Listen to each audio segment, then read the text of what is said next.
Assalamualaikum warahmatullahi wabarakatuh. Alhamdulillahi rabbil alamin. Hamdan katsiran tayyiban mubarakan fihi kama yuhibbu rabbuna wa yarda.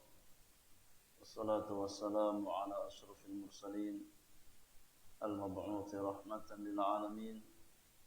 نبينا محمد وآله وصحبه أجمعين ومن تبعهم بإحسان إلى يوم الدين وسلم تسليما كثيرا فإن أصدق الحديث كتاب الله وخير الهدي هدي نبينا محمد صلى الله عليه وسلم وشر الأمور محدثاتها وكل محدثة بدعة وكل بدعة ضلالة وكل ضلالة في النار أما بعد إخواني في الله rahimani wa rahimakumullah ajma'in. Setelah kita bersyukur kepada Allah Subhanahu wa taala dan berselawat kepada Rasulullah sallallahu alaihi wasallam, mari kita lanjutkan pelajaran kita di dalam mengkaji risalah mukhtasar Kitabul Ilmi yang saya ringkas dari Kitabul Ilmi, buah karya Fadilatul Syekh Al-Allamah Faqihuz Zaman Muhammad Ibn Salih Al-Utsaimin rahmatullahi ta'ala alaihi rahmatan wasi'atan. Kita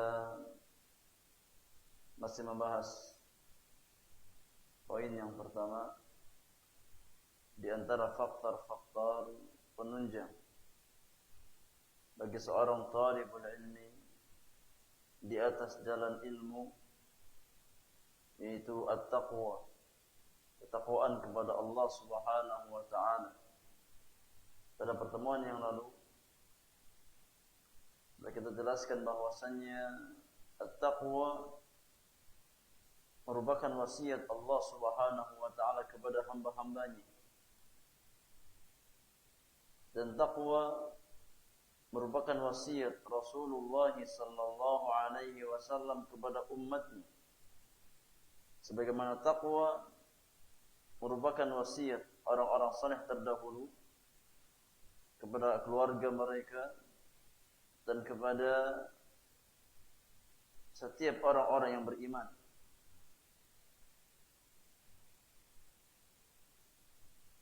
Dan telah kita jelaskan makna at-taqwa itu sendiri, bahwasanya hakikat taqwa adalah seorang hamba berusaha untuk menjadikan antara dirinya dengan murka Allah Subhanahu wa taala wiqayah, itu benteng, dengan cara berusaha menjalankan apa yang Allah perintahkan dan menjauhi setiap apa yang dilarang oleh Allah Subhanahu wa taala. Maka di pagi hari ini kita masuk perkataan penulis, ghafarallahu lahu wa qad dzakarallahu fi kitabih annal jannata u'iddat lil muttaqin. Dan Allah Subhanahu wa taala telah menyebutkan di dalam kitabnya yang mulia, di dalam Al-Qur'anul Karim, bahwasanya surga Allah persiapkan bagi hamba-hambanya yang bertakwa.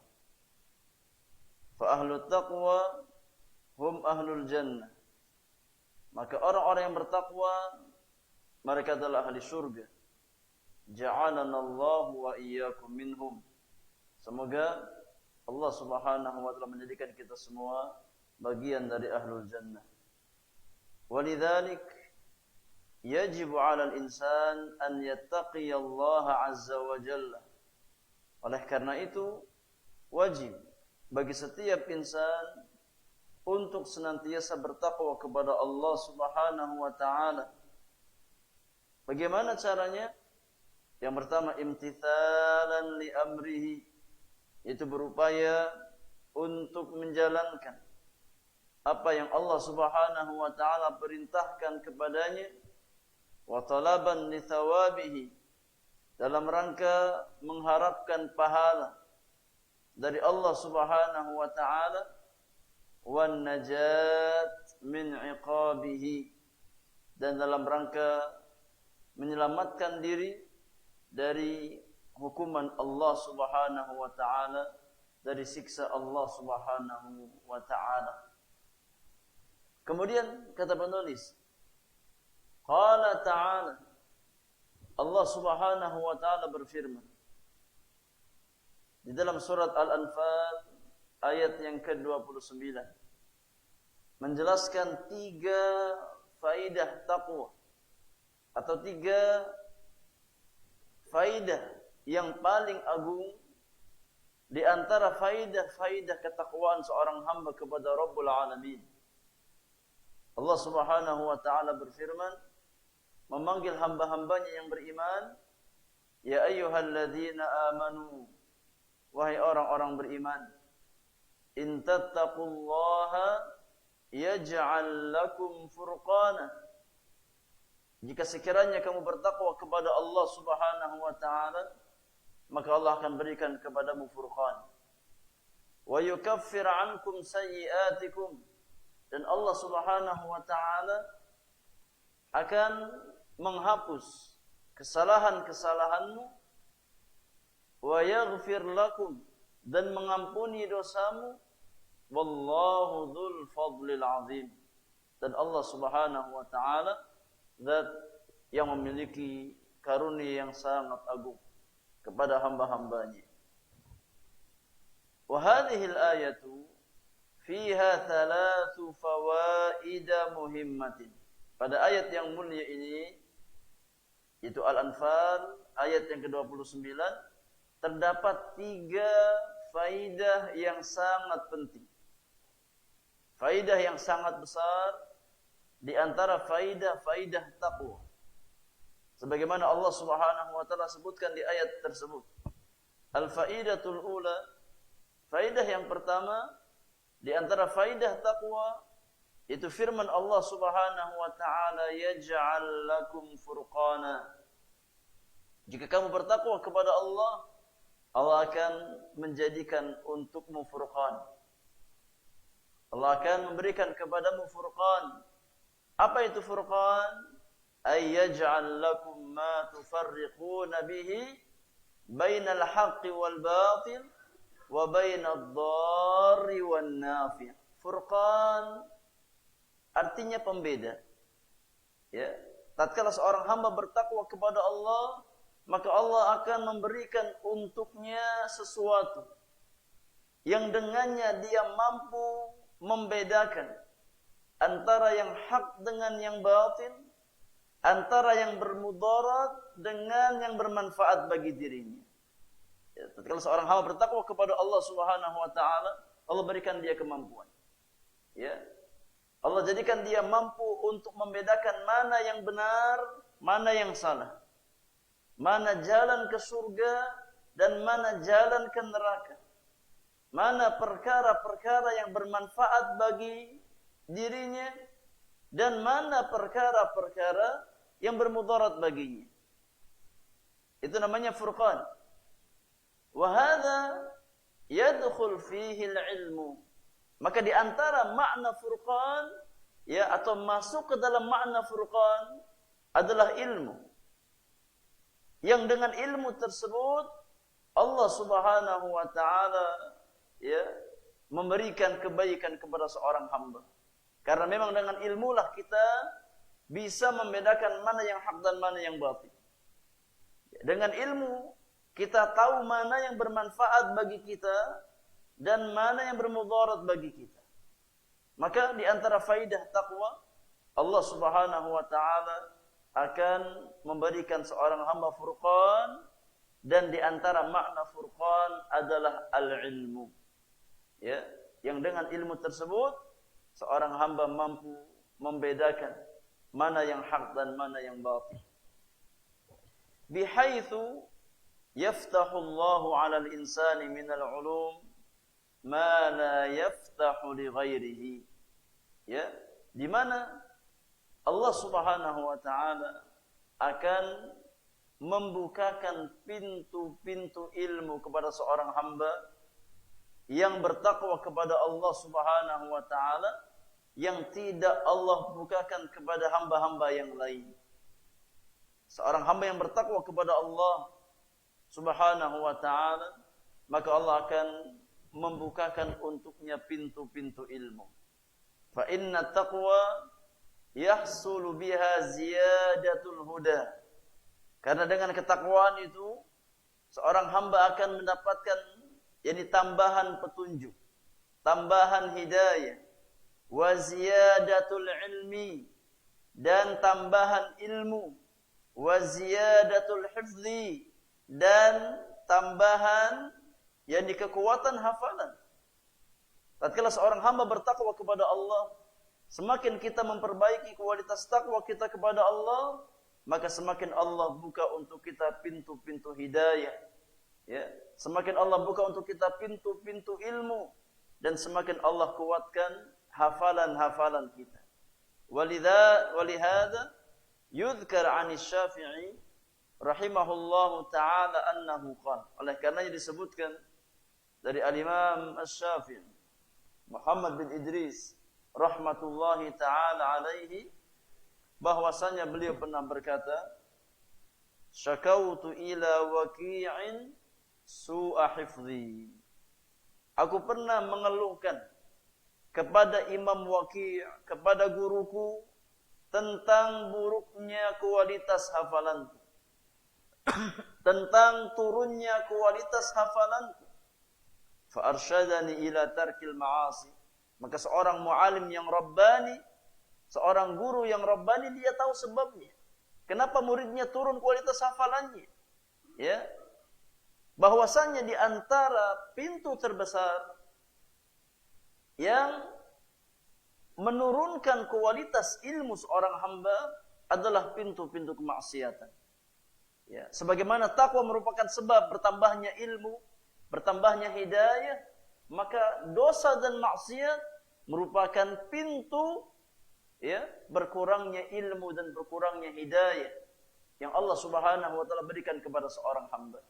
Maka sang guru membimbing muridnya, itu Al-Imam Waqi' membimbing Al-Imam Asy-Syafi'i untuk meninggalkan pintu-pintu kemaksiatan. Wa qala i'lam bi anna al-ilma nurun, dan beliau berkata, ketahuilah wahai muridku bahwasanya ilmu merupakan cahaya. Ilmu adalah cahaya yang Allah Subhanahu wa taala masukkan ke dalam hati seorang hamba yang bertakwa. Maka semakin bersih, semakin bening hati seorang hamba, semakin bersinar hatinya dengan cahaya Allah Subhanahu wa taala. Semakin Allah tambahkan ke dalam hatinya cahaya-cahaya ilmu, yang dengan cahaya tersebut dia mampu melihat apa yang tidak dilihat oleh orang yang lain. Dengan cahaya Allah Subhanahu wa taala, seorang hamba mampu melihat sesuatu yang tidak mungkin dilihat oleh orang-orang yang tidak berilmu. Ya, maka ilmu adalah cahaya yang Allah Subhanahu wa taala masukkan ke dalam hati seorang hamba. Wa nurullahi la yu'tahu 'asi, dan cahaya Allah tidak akan Allah berikan kepada pelaku maksiat. Ini nasihat dari Imam Waqi' kepada murid beliau Al-Imam Asy-Syafi'i, dan juga nasihat bagi kita semuanya bahwasanya takwa merupakan pintu bertambahnya kualitas dan kuantitas ilmu yang kita miliki. Sebagaimana maksiat merupakan sebab terhalangnya seorang hamba dari pintu-pintu kebaikan. Maksiat merupakan sebab terhalangnya seorang hamba dari hidayah Allah Subhanahu wa taala. Terhalangnya seorang hamba dari pintu-pintu ilmu. Na'udzubillahi min dzalik. wala syakka, dan tidak syak lagi, tidak diragukan lagi, annal insana, bahwasanya seseorang, kullama izdada ilman, semakin bertambah ilmu yang dia miliki, izdada ma'rifatan wa furqanan bainal haqqi wal batil. Tatkala seorang hamba semakin bertambah ilmunya, maka secara otomatis semakin bertambah kemampuan furqannya, semakin bertambah kemampuannya untuk membedakan mana yang hak dan mana yang batil. Oleh karenanya kemampuan furqan manusia itu berbeda-beda. Ya. Kemampuan furqan setiap manusia itu berlebih kurang. Tergantung kualitas ilmu yang dia miliki. Dan sekali lagi kualitas ilmu yang kita miliki itu berbanding lurus dengan kualitas ketakwaan kita kepada Allah Subhanahu wa taala. Maka semakin seorang hamba bertakwa kepada Allah, semakin Allah tambahkan ilmu kepadanya, semakin Allah tambahkan hidayah kepadanya, dan semakin bertambah furqannya, semakin dia mampu membedakan mana yang hak dan mana yang batil, wad-dhari wan-nafi', dan mana yang bermudarat dan mana yang bermanfaat bagi dirinya. Ya, terkadang kita tidak mampu membedakan mana perkara-perkara yang paling bermanfaat bagi kita dan mana perkara-perkara yang ternyata bermudarat bagi kita. Ya, oleh karenanya seorang alim, ya, yang hak kata para ulama bukan hanya tahu yang benar dan yang salah. Ya, seorang alim yang sesungguhnya bukan hanya orang yang tahu mana yang benar dan yang salah. Ya, tapi orang berilmu yang sesungguhnya adalah seseorang yang tahu di antara dua manfaat mana yang paling besar maslahatnya. Dan di antara dua kemudaratan mana yang paling ringan mudaratnya. Ya, karena untuk muwazanah menimbang dua perkara itu bermanfaat, mana yang paling besar kemudian kita ambil. Nah, ini butuh apa? Butuh kefakihan, butuh ilmu. Ya, bukan hanya tahu ini halal, ini haram. Ya, bukan hanya tahu ini perkara yang wajib, ini perkara yang dilarang. Tapi lebih dari itu seorang yang faqih adalah tatkala dia mampu menilai di antara dua kebaikan mana yang paling besar kebaikannya. Maka dia ambil yang paling besar kebaikan tersebut. Dan ini di antara kunci amalan para sahabat. Ya, di antara metode beramal para sahabat itu tatkala mereka beramal, mereka berusaha mencari amalan yang terbaik. Ya, oleh karenanya banyak kita dapatkan di antara sualat sahabat, di antara pertanyaan-pertanyaan sahabat kepada Nabi, mereka bertanya tentang amalan yang terbaik. Ya Rasulullah, ayu a'malin ahabbu ilallah. Ya Rasulullah, amalan apa yang paling dicintai oleh Allah? Ya Rasulullah, amalan apa yang paling besar pahalanya di sisi Allah Subhanahu wa taala? Karena mereka paham bahwasannya umur manusia itu sangat pendek. Ya, sangat terbatas. Dan orang-orang yang cerdas adalah orang yang berusaha untuk mencari amalan-amalan terbaik, ya, yang bisa dia lakukan dengan umur yang sangat pendek yang dia miliki. Ya, jadi bukan hanya sebatas beramal, tapi berusaha mencari amalan-amalan yang terbaik, yang paling berat nilai pahalanya di sisi Allah Subhanahu wa taala. Dan sekali lagi, jamaah yang Allah muliakan, untuk bisa mengetahui di antara dua kebaikan mana yang paling utama di sisi Allah, itu butuh ilmu. Ya, sebagaimana untuk mengetahui antara dua keburukan mana yang paling berat di hadapan Allah Subhanahu wa taala juga butuh ilmu. Ya, maka ilmu adalah kunci kebaikan dunia dan akhirat seorang hamba, sebagaimana perkataan Al-Imam Ibnu Al-Qayyim rahmatullahi taala alaihi. Wa kadzalika yadkhul fihi ma yaftahu Allahu 'ala al-insani min al-fahm. Demikian pula masuk ke dalam makna furqan, ya, apa yang Allah bukakan untuk seorang hamba dari pintu-pintu pemahaman. Yang memahami sesuatu dengan pemahaman yang benar. Selain ilmu, di antara makna furqan, yakni pemahaman, al-fahmu. Memahami sesuatu dengan pemahaman yang benar. Yang sesuai dengan apa yang Allah dan Rasulnya inginkan. Lianna taqwa sababun liquwwatil fahmi. Karena ketakwaan itu merupakan sebab dari kuatnya pemahaman seseorang. Wa quwwatul fahmi yahsul biha ziyadatul ilmi.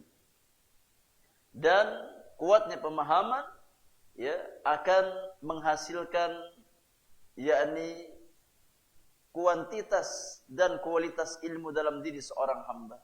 Semakin kuat pemahaman kita, maka otomatis akan semakin banyak terbuka pintu-pintu ilmu. Ya. Semakin kuat pemahaman seseorang terhadap dalil Al-Quran ataupun sunnah Rasulullah sallallahu alaihi wasallam, maka semakin terbuka lebar baginya pintu-pintu faidah ilmu. Fa innaka tara ar-rajulaini yahfadhani ayatan min kitabillah. Engkau melihat ada dua orang yang kedua-duanya sama-sama menghafalkan sebuah ayat dari Al-Quranul Karim. Yastati'u ahaduhuma an yastakhrija minha thalathata ahkam. Salah seorang dari dua orang tersebut yang sama-sama hafal satu ayat atau satu di antara ayat Al-Quran, salah satunya mampu mengeluarkan 3 istinbat hukum. Ya. Wa yastati'ul akhar an yastakhrija akthar min hadha. Sedangkan yang lainnya mampu mengambil istinbat hukum dari ayat yang sama lebih dari 3 istinbat hukum. Ya. Masing-masing berlebih kurang. Wa hadha bihasabi ma atahu Allahu minal fahmi. Dan hal itu sesuai dengan pemahaman yang Allah Subhanahu wa taala berikan kepada seorang hamba. Kita sebutkan pada pertemuan-pertemuan yang lalu bagaimana seorang al-Imam Syafi'i rahmatullahi taala alaihi mampu mengambil istinbat hukum dari satu hadis yang sangat singkat, yang sangat pendek. Ya Aba Umair, ma fa'ala Nughair? Wahai Aba Umair, ya, kemana si Nughair? Apa yang dilakukan si Nughair? Ya, dari hadis yang singkat tersebut beliau mampu mengambil yakni lebih dari 1000 istinbat hukum. Yang menunjukkan betapa kuatnya pemahaman beliau. Ya, tatkala mengambil satu faidah, maka yakni terbawa kepada faidah-faidah yang lain. Yang mungkin kita satu faidah pun enggak bisa mengeluarkan dari hadis tersebut. Ya. Maka banyaknya pintu-pintu ilmu yang kita dapatkan itu berbanding lurus dengan kualitas pemahaman yang kita miliki. Ya, semakin kita paham, maka semakin banyak pintu-pintu ilmu yang Allah bukakan untuk kita. Dan kunci kekuatan pemahaman adalah ketakwaan seorang hamba kepada Allah Subhanahu wa taala. Kemudian faidah yang kedua, ikhwani fillah, di antara faidah takwa yang Allah Subhanahu wa taala sebutkan di ayat tersebut, yakni Al-Anfal 29, qauluhu ta'ala, apa yang Allah firmankan, wa yukaffir ankum sayyi'atikum, dan Allah akan menghapus kesalahan-kesalahanmu. Ya. Jadi di antara faidah takwa bahwasanya seorang hamba yang bertakwa, maka kesalahan-kesalahannya akan dihapuskan oleh Allah Subhanahu wa taala. Bagaimana cara Allah menghapuskan kesalahan seorang hamba? Ya. Kata penulis, wa takfirus sayyi'at yakunu bil a'malis salihati. Dan menghapus kesalahan, ya, Itu caranya dengan amal-amal kebaikan. Dengan amal-amal kebaikan. Fa innal a'mala salihata tukaffirul a'mala sayyi'ah. Karena memang amal-amal saleh itu merupakan kafarah atau penghapus dari amal-amal keburukan yang kita lakukan. Kama qala Nabi sallallahu alaihi wasallam. Sebagaimana sabda Nabi yang mulia alaihi salatu wassalam dalam hadis Bukhari, Muslim. Ya. Dalam hadis Muslim, Rasulullah sallallahu alaihi wasallam bersabda, "As-salawatul khamsu wal jumu'atu ilal jumu'ati wa ramadhanu ila ramadhana kaffaratun lima bainahuma majtunibatil kabair." Kata Nabi yang mulia, salat yang 5 waktu, yakni dari satu salat ke salat berikutnya, dari subuh ke zuhur, dari zuhur ke asar, dari asar ke maghrib, dari maghrib ke isya, dari isya ke subuh, dan seterusnya. Salat 5 waktu, ya. Kemudian wal jum'atu ilal jum'ah, ibadah Jumat, dari satu Jumat ke Jumat berikutnya. Kemudian Ramadan, ibadah di bulan Ramadan, puasa Ramadan, dari satu Ramadan ke Ramadan berikutnya. Anda perhatikan urutannya di sini. Ya, Nabi menyebutkan 3 jenis ibadah, ya, yang berkaitan dengan amalia seorang hamba. Ada amalan-amalan harian, itu salat 5 waktu. Ada amalan-amalan pekanan, itu salat Jumat. Dan ada amalan-amalan tahunan, itu puasa Ramadan. Ya. Dan masing-masing dari amalan tersebut, dari satu amal kebaikan ke amal kebaikan berikutnya, ya, merupakan kafaratun lima bainahuma. Ya, kafarah atau penghapus atau penggugur dosa di antara keduanya. Apa syaratnya? Majtunibatil kabair. Selama seorang hamba berusaha menjauhi dosa-dosa besar. Ya, maka di antara fungsi amal-amal kebaikan, ikhwani fillah, sebagai kafarah dari dosa-dosa yang kita lakukan. Wa qala ar-Rasul alaihi salatu wassalam.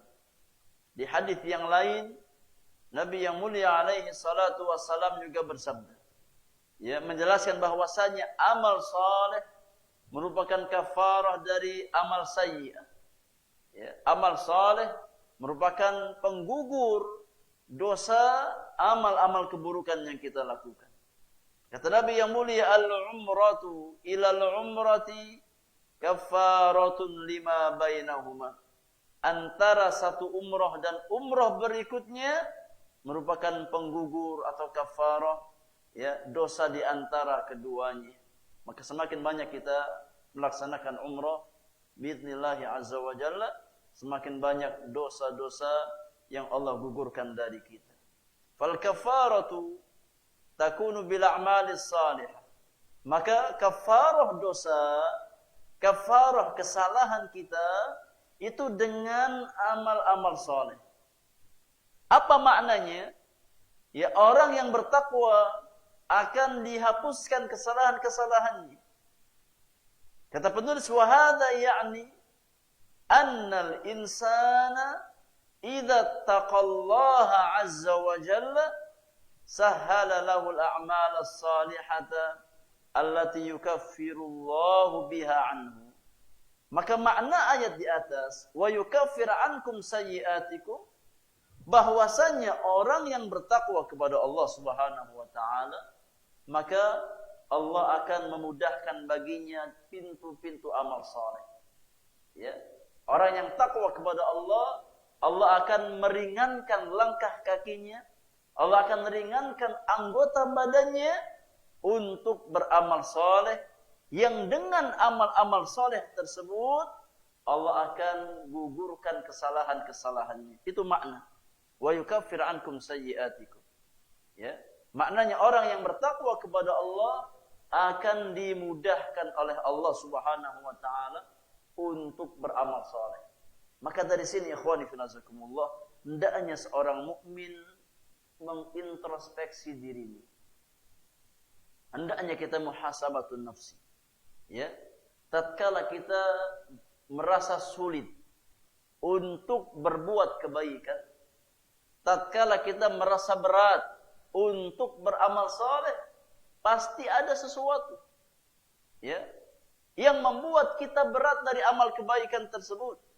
Ya, tatkala kita sulit mendapatkan shaf pertama dalam salat berjamaah, tatkala kita sulit untuk membuka lembaran-lembaran mushaf Al-Quran, tatkala kita sulit, ya, untuk bangun di malam hari, pasti ada sesuatu, ya, yang menghalangi kita dari kebaikan-kebaikan tersebut.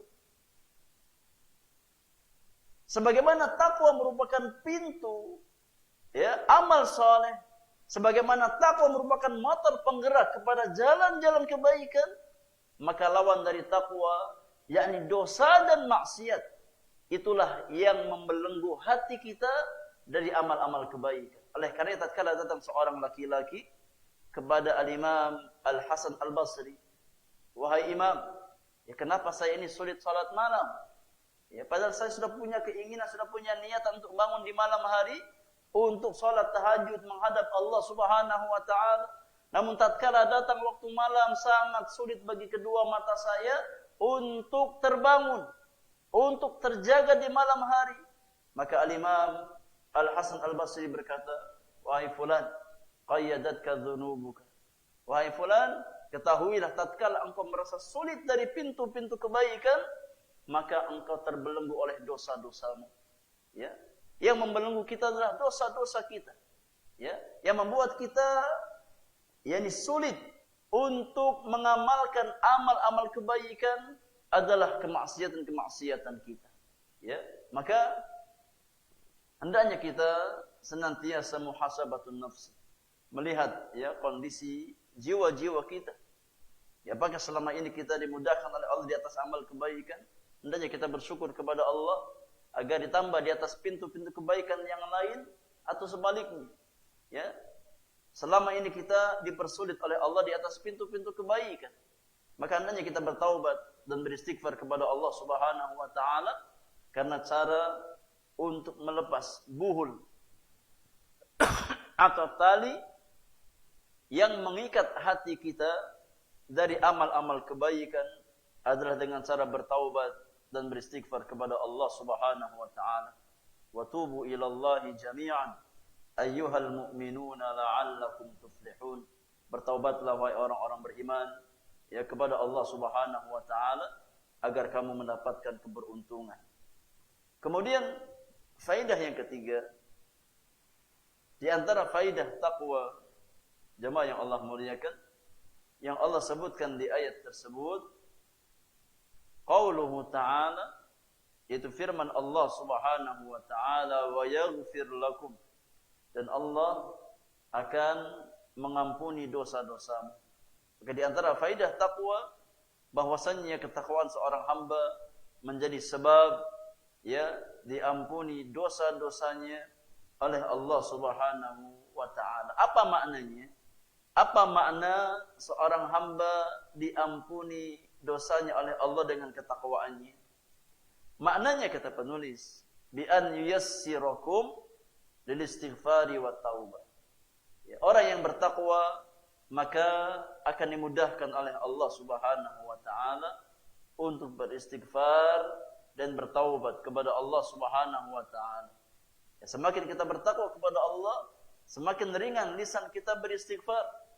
Ya, dan semakin mudah bagi kita untuk bertaubat kepada Allah Subhanahu wa taala. Karena memang hakikat orang yang bertakwa itu bukan maknanya dia 100% pasti benar, enggak mungkin berbuat kesalahan.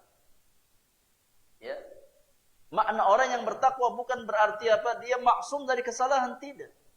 Tapi makna orang yang bertakwa adalah orang yang dibimbing di atas pintu-pintu kebaikan. Namun sesekali dia tergelincir di atas pintu kemaksiatan, pintu dosa dan maksiat kepada Allah. Ya, namun ketakwaannya membuat dia mudah untuk bangkit dari ketergelincirannya. Ya, ketakwaannya memudahkan dia untuk segera kembali kepada pintu ketaatan kepada Allah Subhanahu wa taala. Ya, maka semakin seorang hamba bertakwa kepada Allah, semakin Allah mudahkan lisannya beristighfar, ya, dan anggota badannya untuk kembali kepada Allah Subhanahu wa taala. Setelah dia terjatuh, maka dia segera bangkit. Ya, bertaubat kepada Allah, memohon ampun kepada Allah, dan kembali kepada jalan-jalan ketaatan setelah dia tergelincir, ya, oleh hawa nafsunya dan oleh bisikan syaitan. Fa inna hadza min ni'matillahi 'alal 'abdi, ya, bi an yuyassira lil istighfari wat taubah. Maka hal semacam ini di antara nikmat terbesar yang Allah karuniakan kepada seorang hamba, yaitu tatkala Allah mudahkan baginya pintu-pintu istighfar dan taubat kepada Allah Subhanahu wa taala. Ya. Maka ikhwan fillah jazakumullah, ini 3 faedah penting yang Allah Subhanahu wa taala berikan kepada seorang hamba yang berusaha untuk bertakwa kepada Allah Subhanahu wa taala.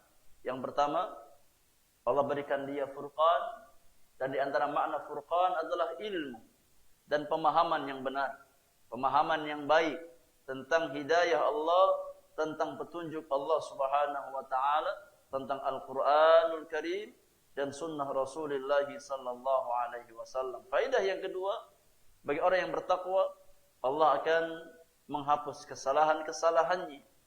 Dengan cara apa? Dengan cara memudahkan dia beramal saleh. Karena amal saleh itulah yang merupakan kafarah dari sayyiat-sayyiat kita, dari kesalahan-kesalahan kita. Faedah takwa yang ketiga, bahwasanya orang yang bertakwa kepada Allah, ya, maka Allah akan mengampuni dosa-dosanya dengan cara Allah ringankan lisannya beristighfar, dan Allah ringankan, ya, hatinya dan anggota badannya untuk senantiasa kembali dan bertaubat kepada Allah Subhanahu wa taala. Ikhwani fillah, takwa, ya, bukan klaim dengan lisan, tapi takwa adalah pembuktian. Ya, maka tidak bermanfaat seorang hamba yang mengklaim dirinya bertakwa kepada Allah Subhanahu wa taala, namun ternyata praktek amaliyah yang dia lakukan jauh dari pintu ketakwaan kepada Allah Subhanahu wa taala. Maka setiap kita wajib untuk berusaha menjadi seorang hamba yang bertakwa kepada Allah Subhanahu wa taala. Ya, dan kita tidak pernah mengklaim bahwasanya diri kita sudah bertakwa kepada Allah Subhanahu wa taala. Tapi kita berusaha, ya, dan kita memohon kepada Allah Subhanahu wa taala agar dijadikan sebagai hamba-hamba yang takwa kepada Allah Subhanahu wa taala. Wallahu taala a'lam bis-shawab. Baik, kita lanjutkan sedikit dengan sebab yang kedua di antara sebab-sebab atau faktor-faktor yang membantu seorang hamba untuk mendapatkan ilmu yang maksimal. Thaniyan, poin yang kedua, kata penulis, al-muthabaratu wal istimraru ala talabil ilmi.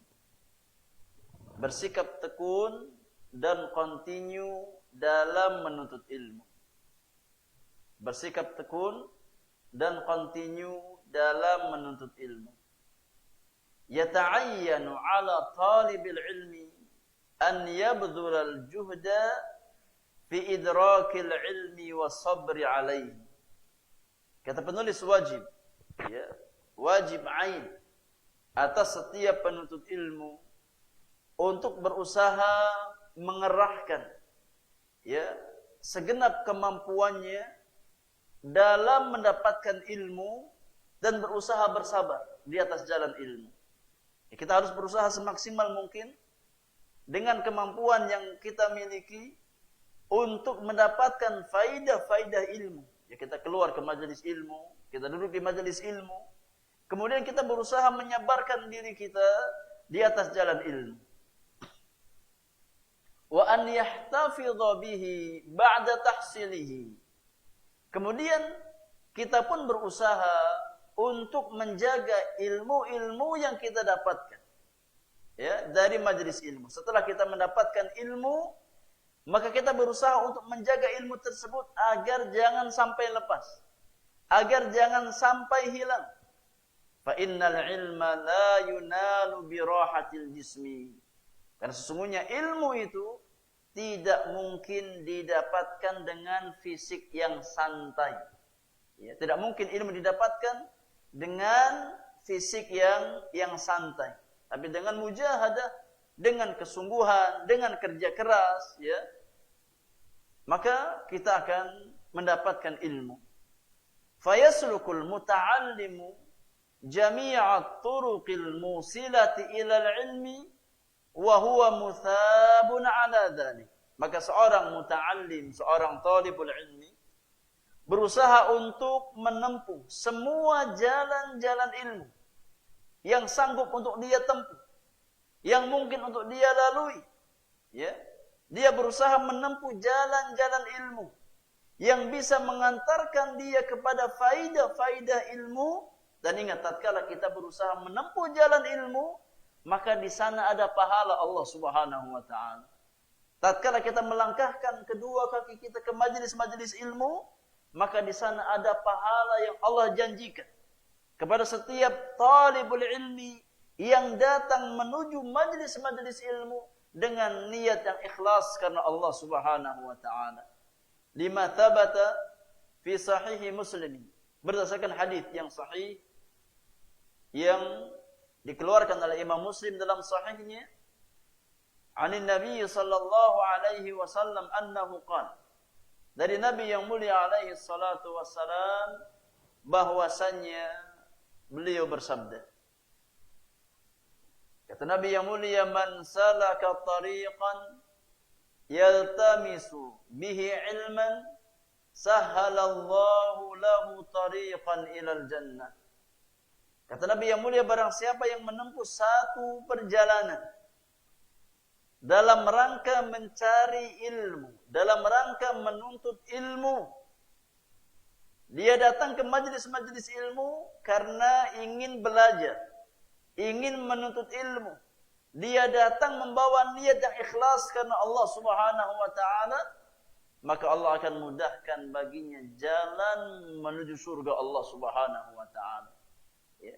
Maka jalan-jalan ilmu, jamaah yang Allah muliakan, merupakan jalan, ya, yang akan mengantarkan kita kepada surga Allah Subhanahu wa taala. Oleh karenanya Nabi yang mulia mensifati majlis ilmu sebagai apa?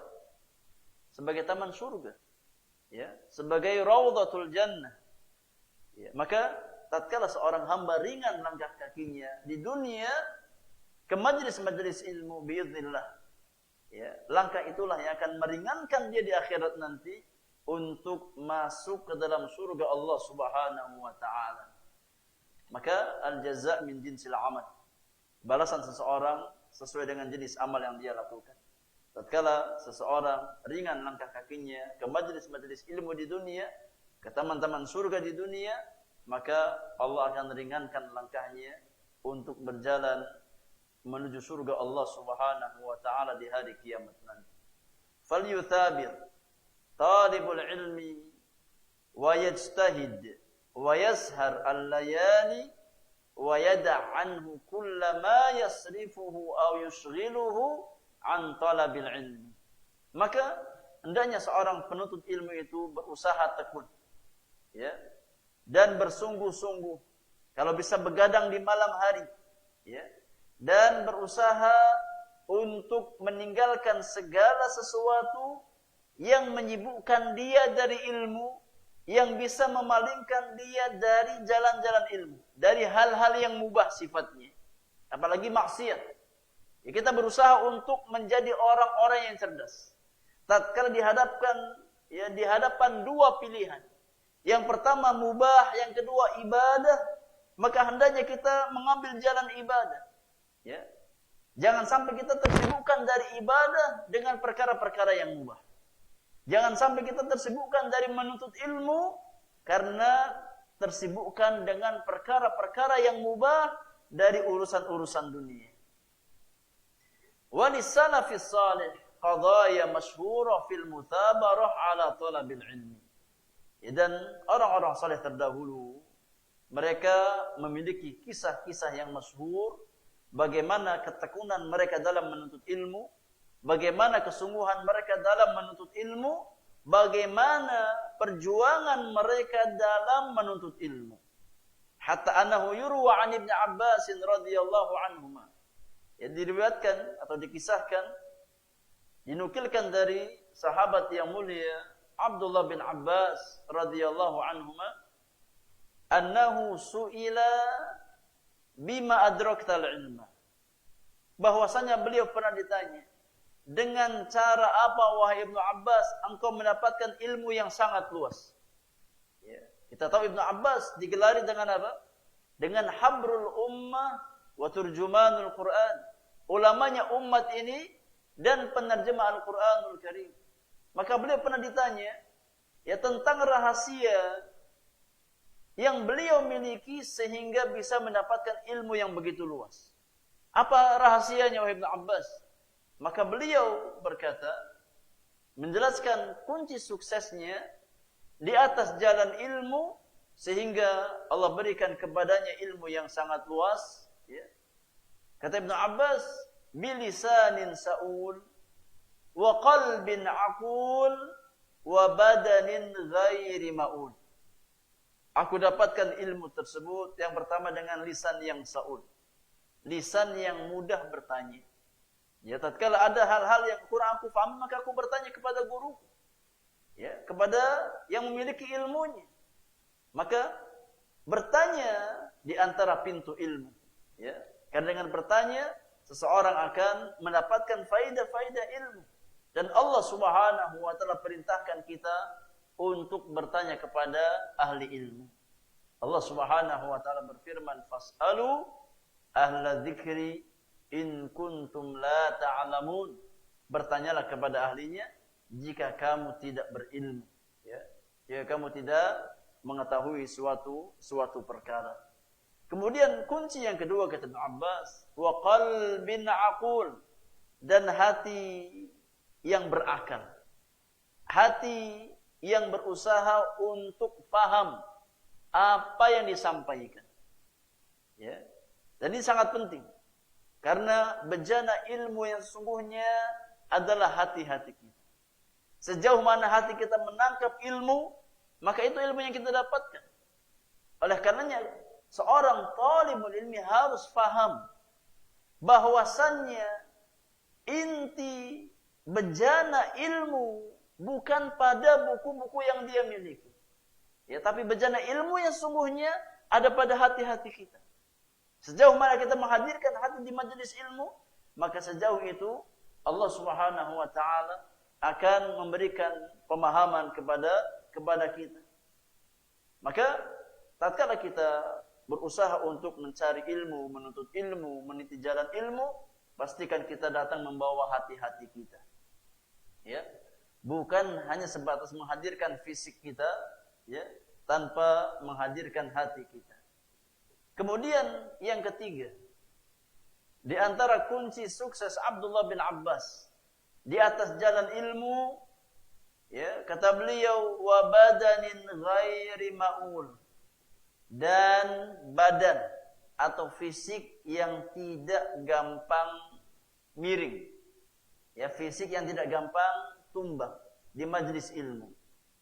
Ya, maka ini di antara kunci sukses Abdullah bin Abbas. Berusaha untuk menjaga keistiqomahan fisiknya. Berusaha untuk menjaga lurusnya fisik di majelis-majelis ilmu. Ya, karena biasanya fisik yang tumbang itu enggak nangkep ilmu. Ya. Kalau sudah miring-miring di majelis ilmu, ini alamat. Sudah mau apa? Mau tumbang. Ya, makanya hati-hati tatkala kita duduk di majelis ilmu, pastikan fisiknya tegak. Ya, jangan miring, jangan nunduk. Ya. Fokuskan pandangan antum ke depan, jangan ke tempat sujud. Karena antum enggak lagi sholat. Kalau lagi sholat iya ke tempat sujud sahih. Ya, tapi kalau lagi ngaji, fokusnya ke depan. Jangan ke tempat apa? Ke tempat sujud. Ya, kalau orang ngaji fokusnya ke tempat sujud, ya khawatir. Ya. Khawatir apa?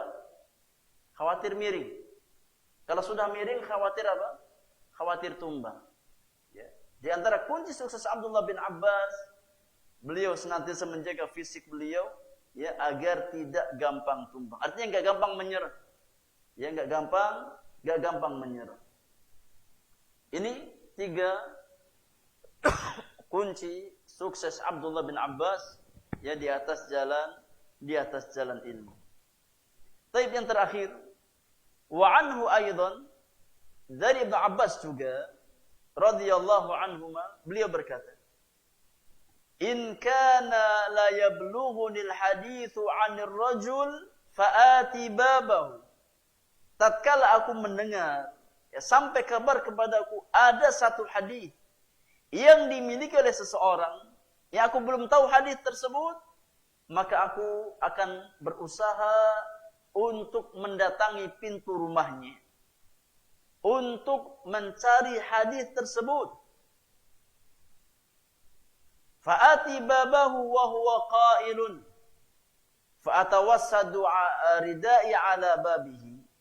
Ya, maka aku berusaha mendatangi pintu rumah orang tersebut untuk mencari hadis Rasulullah sallallahu alaihi wasallam, ya, dan suatu saat orang tersebut sedang qailulah, sedang tidur siang di rumahnya. Maka aku datangi rumahnya. Aku datangi pintu rumahnya. Ya, dan aku menggelar, yakni selendangku, menggelar kainku di depan pintu rumahnya. Tasfir rihu alayya minat turab. Ya, dalam kondisi, yakni kota Mekah atau kota Madinah yang panas. Aku di siang hari sambil menunggu pemilik rumah keluar dari rumahnya, selesai dia istirahat tidur siang, aku menggelar, ya, kainku di pintu rumahnya dalam kondisi, yakni muka yang kepanasan, terkena padang pasir dan yang lainnya.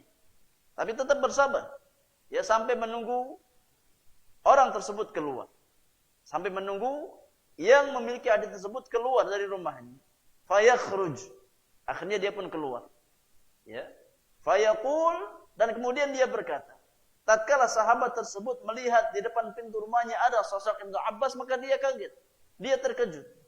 Dan dia berkata kepada Ibnu Abbas, ya Ibnu Ammi Rasulillah, ma ja'a bika. Wahai anak paman Rasulullah, wahai sepupu Nabi, ya, ada apa yang membuat kau datang ke sini? Ala arsalta ilayya fa'atik. Ya. Sebenarnya engkau cukup mengutus seseorang untuk menemui aku, dan biar aku yang datang ke rumahmu, wahai Ibnu Abbas. Engkau tidak perlu repot datang ke rumahku siang-siang seperti ini. Kalau engkau ada hajat, utus seseorang, ya, untuk menemui aku, biar aku yang datang langsung menemui engkau, wahai Ibnu Abbas. Sebagai apa? Sebagai bentuk ta'zim, ya, terhadap ini keluarga Nabi sallallahu alaihi wasallam, karena Ibnu Abbas di antara keluarga Rasulullah sallallahu alaihi wasallam. Fa'aqul, lihat bagaimana sikap Abdullah bin Abbas, ya. Bagaimana sikap seorang Abdullah bin Abbas dalam memuliakan ilmu, dalam memuliakan ahli ilmu, dalam memuliakan hadis Rasulullah sallallahu alaihi wasallam. Kata Abdullah bin Abbas, ana haqqu an atiyaka. Wahai fulan, aku yang lebih berhak untuk mendatangi rumahmu, karena engkau memiliki ilmu dan aku ingin berguru mengambil ilmu darimu. Ya, maka tatkala seseorang itu benar-benar ta'zim terhadap ilmu, memuliakan ilmu, memuliakan ahli ilmu, Allah Subhanahu wa taala akan muliakan dia dengan ilmu yang bermanfaat. Fa as'aluhul hadits, ya, maka aku bertanya kepada laki-laki tersebut tentang hadis Rasulullah sallallahu alaihi wasallam yang dia miliki. Fa Ibnu Abbas radhiyallahu anhu tawadhu'a lil ilmi fa rafa'ahu Allah bihi. Maka seorang Ibnu Abbas, dia tawadhu di hadapan ilmu, ya, maka Allah Subhanahu wa taala mengangkat derajatnya dengan ilmu yang dia miliki. Ya, karena ini kaidah di dalam agama kita. Barang siapa yang tawadhu di hadapan ilmu, maka ilmu akan menjadi wasilah yang meninggikan derajatnya di hadapan Allah Subhanahu wa taala. Sebaliknya, orang yang menyombongkan dirinya di hadapan ilmu, ya, maka Allah akan menghempaskan dirinya dari jalan-jalan ilmu tersebut. Wallahu taala a'lam bis-shawab. Ini ikhwani fillah jazakumullah yang bisa kita bahas di kesempatan pagi hari ini. Semoga berfaedah dan bermanfaat untuk kita semuanya. Kalau ada hal-hal yang ingin ditanyakan, kita beri kesempatan bersoal jawab. 1-2 pertanyaan seputar materi yang kita bahas di pagi hari ini. Semoga bermanfaat untuk kita semuanya. Wallahu ta'ala a'lam bis-shawab.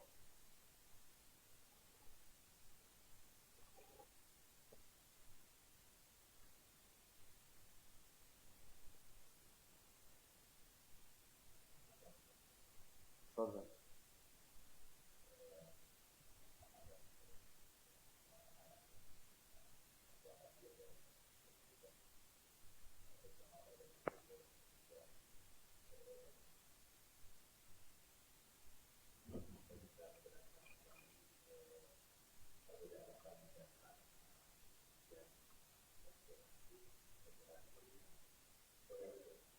Baik, barakallah. Nah, faedah yang kedua dan faedah yang ketiga yang Allah sebutkan dari faedah-faedah takwa dalam surat Al-Anfal ayat yang ke-29. Faedah yang kedua Allah sebutkan wa yukaffir ankum sayyi'atikum. Allah akan menghapus kesalahan-kesalahanmu. Yang ketiga Allah sebutkan wa yaghfir lakum, dan Allah akan mengampuni dosamu. Adapun makna Allah menghapus kesalahan seorang hamba, maknanya ya bahwasannya Allah akan mudahkan si hamba tersebut untuk beramal saleh. Ya. Karena amal saleh itulah yang menjadi kafarah. Ya, yang menjadi kafarah dari sayyiatnya, dari kesalahan-kesalahannya. Ini seorang hamba yang bertakwa kepada Allah Subhanahu wa taala, maka Allah akan ringankan hatinya, ringankan jawarihnya, anggota badannya untuk beramal saleh. Ya. Karena kafarah dari sayyiat ya adalah amal-amal saleh, adalah amal-amal hasanat. Sebagaimana firman Allah Subhanahu wa taala, innal hasanati yudhibnas sayyiat. Sesungguhnya amal-amal yang baik, amal-amal yang saleh akan menghapuskan ya as-sayyiat, amal-amal yang buruk yang kita lakukan. Maka seorang hamba yang bertakwa kepada Allah, Allah akan yakni menghapus kesalahannya dengan cara apa? Dengan cara Allah mudahkan dia beramal saleh. Adapun wa yaghfir lakum, Allah akan mengampuni dosamu, yakni maknanya Allah akan mudahkan si hamba tersebut yang bertakwa ya untuk ringan lisannya beristighfar dan bertaubat kepada Allah Subhanahu wa taala. Ya. Jadi kalau faedah yang kedua, takfirus sayyi'at, itu berkaitan dengan amal-amal saleh. Ya. Allah akan mudahkan kita untuk yakni maksimal di atas amal-amal kebaikan. Allah ringankan kita di atas kewajiban, di atas amal-amalan sunnah dan yang lainnya. Adapun maghfiratul dzunub, maka caranya Allah mudahkan kita untuk senantiasa beristighfar kepada Allah, dan kalaupun kita terjatuh ke dalam kesalahan, maka segera dibangkitkan oleh Allah Subhanahu wa taala dengan dimudahkan bertaubat kepada Allah Subhanahu wa taala. Ya. Jadi kalau kedua berkaitan dengan al-a'malus shalihah, dengan amal-amal kebajikan. Ya. Yang ketiga berkaitan dengan istighfar dan taubat. Ya, maka seorang hamba yang bertakwa kepada Allah Subhanahu wa taala, Allah berikan kepadanya pintu ilmu, pintu pemahaman, furqan. Yang kedua, Allah mudahkan untuk beramal saleh, ya, yang mana amal saleh fungsinya adalah kafarah dari sayyiat kita. Yang ketiga, Allah Subhanahu wa taala akan ringankan hamba tersebut untuk senantiasa beristighfar kepada Allah ya dari dosa-dosanya, dan bertaubat kepada Allah Subhanahu wa taala dari dosa-dosa yang dia lakukan. Nah, wallahu taala a'lam bis-shawab. Ada yang lain jemaah?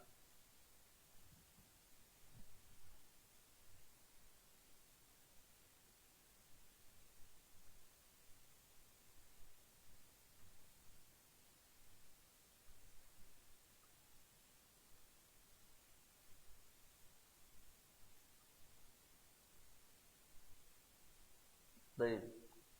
Kalau tidak ada kita cukupkan sampai di sini.